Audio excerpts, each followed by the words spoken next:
Lord forgive me for this trap shit. Sergeant Smack make it backflip. Telly Hank with the action. With the vital speaking Spanish. Frank Matthews, how I vanish. Poof. Came back like I'm King Tut. Gold BBS is on a beamer. When Fat Cat was 10 queens up. Ball off the profit, not the re-up. Fly like Puerto Rican Jesus. Uptown like I'm Baby May. Just caught a touchdown from the bay. Now, fellas, every once in a while, a female will come into your life that you're just willing to risk it all for. And that was exactly the case with the 26-year veteran of the Memphis Police Department, Officer Eric Kelly and Bridgett Stafford. Memphis police are searching for a woman who was abducted at gunpoint in East Memphis. Investigators say Anthony Parks abducted this woman on your screen, Bridgett Stafford, from the 6500 block of Poplar sometime after 3:30 this morning.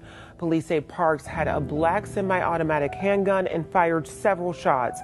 It's believed Parks is driving a white Dodge Journey.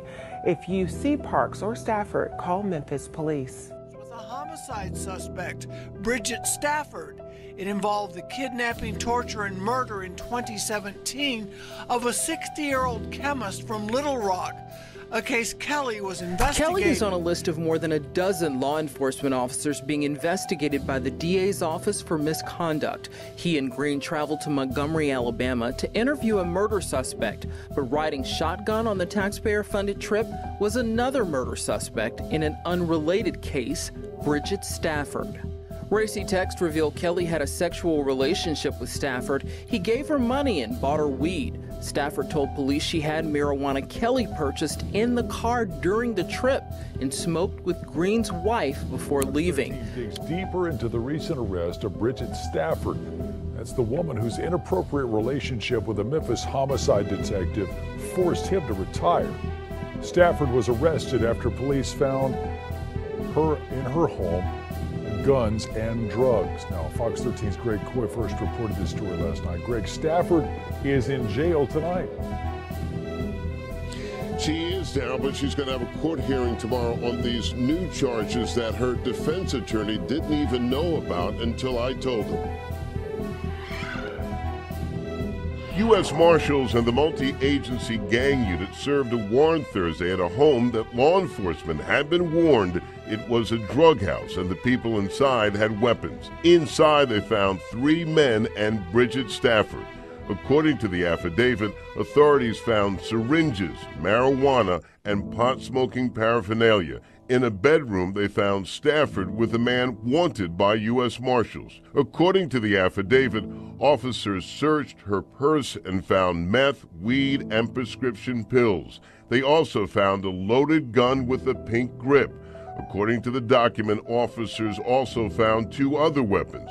One was reported stolen from Nashville in 2017, and the other was reported stolen out of Memphis just last year. Stafford is a woman identified by Memphis police as a defendant in an ongoing murder case and having a sexual relationship with a homicide detective assigned to that case. Then Lieutenant Eric Kelly was investigated by Internal Affairs, but retired before the department could consider serious disciplinary charges, including termination. The DA reviewed the case and said no state laws were broken.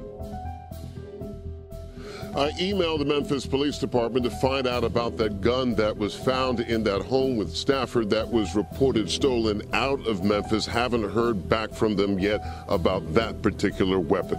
Reporting live in Binghamton, I'm Greg Coy, Fox 13 News. New details tonight about a former police detective from Memphis who retired as he was under investigation. Internal files show he helped a woman involved in a murder case to become a stripper. WMC Action News 5's Janice Broach with more.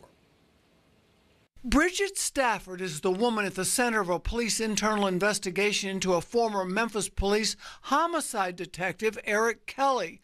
I got a look at the file. It has shocking details about the sexual relationship Kelly had with Stafford, who is also charged as an accessory in a brutal 2017 murder of a 60-year-old chemist from Little Rock. The file shows Kelly, Officer Sheila Green, and Stafford drove to Montgomery, Alabama in a city-issued vehicle on a work-related trip. Green said Stafford was already in the car when Kelly picked her up. And it was known, according to investigators, that Kelly knew Stafford was a high-ranking gang member. Kelly and Stafford stayed in the same hotel room. At one point, investigators say Stafford decided she wanted to become a topless dancer, and Kelly got her a job at the Gold Club, buying her outfits and accessories for the job as a stripper. The file also says Kelly gave Stafford thousands of dollars in person or by Cash App during their relationship. The file indicates MPD found out about the relationship from Stafford's boyfriend. Kelly suddenly retired last year in the middle of the investigation. DA Amy Wyrick in a news conference last month said that Kelly would not face any criminal charges. Janice Broach, WMC Action News 5. I know you remember those females that your mama used to warn you about. Now, by all accounts, Bridgett Stafford seems like one of them ones. We in the M-Town, nigga. Memphis, what up, though? This shit got Popalot. I'm back in the town on MOBB business. All right, today I'm going to tell you guys the story of a female who authorities claim is a high-ranking gang member in the Gangster Disciples that will somehow find herself in the middle of a murder of a 60-year-old chemist from Little Rock, Arkansas, only to be pursued by the homicide detective that was assigned to her case. And while the details of the relationship with the detective is unfolding, she will be found in a trap house with drugs, 2 firearms in her possession, and a person wanted by the U.S. Marshals, only to be kidnapped at gunpoint 3 months later. And I'm sure if we were able to ask Bridgett Stafford ourselves, she would say that 2020 wasn't an eventful year. Now, this saga will all begin on a hot day in July of 2007 when the police would discover a body near a trash bin in a drainage pond on Business Center Drive near Covington Pike. The very next day, the authorities would identify that body as a 60-year-old retired chemist with the Food and Drug Administration by the name of Robert Glidden from Little Rock, Arkansas. After investigating the murder for about a year, the authorities would arrest 2 men by the name of Eric Curry and Nicholas Waugh. During the course of the investigation of the murder of the 60-year-old chemist, they would determine that his ATM as well as his credit cards had been ran up. And that's where Bridgett Stafford would appear in the picture. Not exactly quite sure how, but authorities would determine that she would show up at a hotel room where the chemist was held hostage, tortured, and eventually murdered. Though she would show up after the murder, authorities would allege that she was fully aware of the situation that had occurred, but she proceeded to drive the 2 men to several businesses to run up those ATM and credit cards. A 26-year veteran of the Memphis Police Department, Lieutenant Eric Kelly, would be assigned to her case. Bridgett Stafford would tell police that upon first meeting Lieutenant Eric Kelly, he would walk into the room and the first words out of his mouth is, "I will fuck the shit out of you." He would proceed to ask her if she was a prostitute or a dancer. When she replied no, he would reply, "Well, why not?" Now, based on that first interaction, y'all know exactly how this is going to play out. And I don't even really got to go through it. But I am, because this shit get wicked. Now, Lieutenant Eric Kelly would deny ever saying that to Bridgett Stafford. And he would tell investigators that he was just trying to help her get out of a gang and get on the right path. The 2 would admit that the relationship would turn sexual several weeks later. Bridgett Stafford would admit to investigators that she would stay at Eric Kelly's apartment about 4 or 5 times a week, explaining into detail about how she would take pictures of herself posting with his guns. And that would really only be the tip of the iceberg, as investigators would obtain copies of text exchange between the 2. And one of the text exchanges, Eric Kelly would be directing Bridgett Stafford to a certain location where she would be able to purchase marijuana. They also would determine that the lieutenant would go on to trick thousands of dollars on Bridgett Stafford. Now, I'm not sure if it was an effort to get his money back, but during the course of their relationship, Eric Kelly would convince Bridgett Stafford that it was in her best interest to become a stripper, and he would go on to get her a job at a place called the Gold Club. In the text thread obtained by the authorities, it would show Eric Kelly trying to explain the stripping game to Bridgett Stafford, telling her, you got to get in where you fit in, going even deeper, saying the stripping game is cutthroat. You have to find your groove and ride it. You got to dig deep inside of yourself and get your hustle on. I can't keep giving you all this money and you're not producing. Over the last 4 weeks, I know I have given you a minimum of $300 a week for whatever you wanted to use it for. Mama, you have to make a commitment. You have to realize this is not going to be perfect. Nothing is perfect. Sounding more and more like a pimp than a 26-year veteran of the police department. We'll never know if Eric Kelly knew at the time, but he was falling deeper and deeper into an abyss.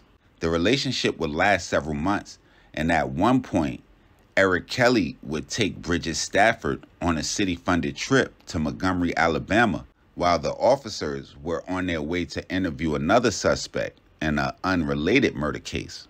Now, it would pretty much be a sneaky link situation, and the Memphis Police Department wouldn't find out about the relationship until Bridgett Stafford's boyfriend would contact the FBI about the affair.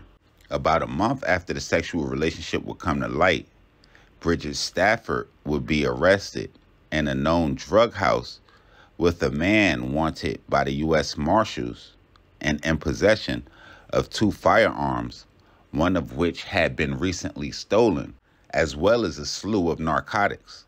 So dealing with an accessory after the fact, which is not quite a murder charge, but I've seen people get 10 on that just alone. On top of her boyfriend exposing her relationship to Officer Eric Kelly, she would also be facing drug and firearm charges. And in a situation that you would think couldn't get any more crazy, 3 months later, in May of 2020, she would be abducted at 3 a.m. at gunpoint. And come on, y'all know how that shit play out. White woman abducted at gunpoint. That shit was on the 7 a.m. news. And she would be found a day later at a Millington hotel. And a guy by the name of Anthony Parks would be arrested and charged with that kidnapping. The circumstances surrounding that kidnapping are unknown, but the hood in me can't help but wonder, is that bro that called the FBI? In an effort to retain his pension, the 26-year veteran of the Memphis Police Department would resign from the force before the investigation could be concluded. I'm sure trying to avoid further scandal, DA Amy Wyrich would say that Lieutenant Eric Kelly had not violated any laws and would not face any criminal charges. And I would have probably said the same thing, but I definitely would have wondered how many other murder suspects Eric Kelly done smashed on. Now, y'all make sure y'all hit the red bell and the subscribe button right under this video so y'all know when this real Trill Spill shit is dropping. Y'all get in the comment box and y'all let me know y'all take on this situation. Y'all think this was a one-off or Lieutenant Kelly was knocking them down? Definitely get down there in the comment box. Let me know what cities we need to go to, what stories we need to tell, what gangsters we missed, what we got wrong. Y'all hit me on Twitter, IG, POP_A_LOT. And y'all know the rundown. Sugar Popalot. We be back on MOBB Business ASAP.